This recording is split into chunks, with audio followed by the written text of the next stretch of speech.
সুপ্রিয় দর্শক, বাংলাদেশের বিনোদন জগতে এমন কিছু মানুষ আছেন যাদের চিন্তা, কল্পনা ও সৃষ্টিশীলতায় নতুন মাত্রা পেয়েছে আমাদের চলচ্চিত্র ও নাট্যজগৎ। তেমনি একজন প্রতিভাবান নির্মাতা হচ্ছেন মোস্তফা সরয়ার ফারুকী। আজকের এই ভিডিওতে আমরা জানব তার জীবনের অজানা কিছু দিক, বাবা মা, ভাই বোন, স্ত্রী, শিক্ষাগত যোগ্যতা আর মাসিক আয়ের মতো ব্যক্তিগত কিছু তথ্য।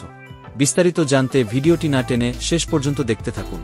মোস্তফা সরয়ার ফারুকী জন্মগ্রহণ করেন 1973 সালের 2 মে নারায়ণগঞ্জে। তার পিতার নাম মোহাম্মদ সাদেক হোসেন এবং মায়ের নাম শিরিন আক্তার। ফারুকী পরিবারে বড় হয়ে উঠেছেন একটি সাংস্কৃতিক আবহে, যেখানে বই পড়া, চিন্তা করা ও প্রশ্ন তোলা ছিল স্বাভাবিক।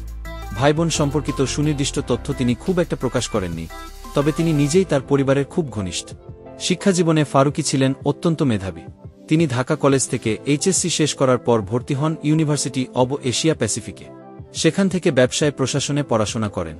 তবে তার আসল আগ্রহ ছিল সাহিত্য, সিনেমা ও সংস্কৃতির জগতে। ফারুকীর নির্মিত নাটক ও চলচ্চিত্র বরাবরই ভিন্নধর্মী। তার ব্যাচেলর, টেলিভিশন, ডুবো ও শনিবার বিকেল এই ছবিগুলো শুধু দেশেই নয়, আন্তর্জাতিক অঙ্গনেও ব্যাপক প্রশংসিত হয়েছে। তিনি চলচ্চিত্র নির্মাতাদের নতুন ঢেউয়ের পথিকৃৎ বলেও বিবেচিত।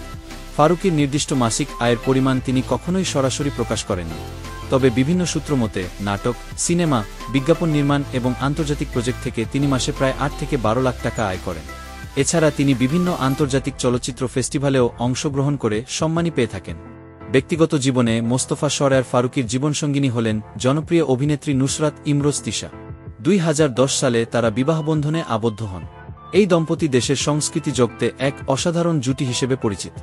2022 সালে তাদের ঘর আলো করে আসে একটি কন্যা সন্তান। তো বন্ধুরা, অন্তর্বর্তীকালীন সরকারের উপদেষ্টা মোস্তফা সরয়ার ফারুকীকে আপনার কেমন লাগে জানিয়ে দিন কমেন্ট করে। আর ভিডিওটি ভালো লেগে থাকলে একটি লাইক দিয়ে চ্যানেলটি সাবস্ক্রাইব করুন। ধন্যবাদ।